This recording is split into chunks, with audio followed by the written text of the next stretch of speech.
بسم الله الرحمن الرحيم.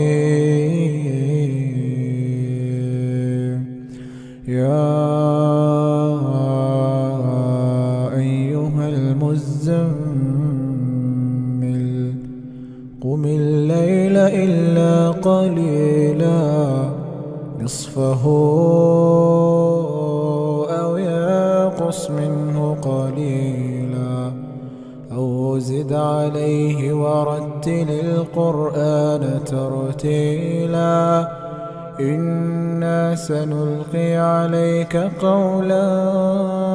ثقيلا إن ناشئة الليل هي أشد وطئا وأقوم قيلا إن لك في النهار سبحا طويلا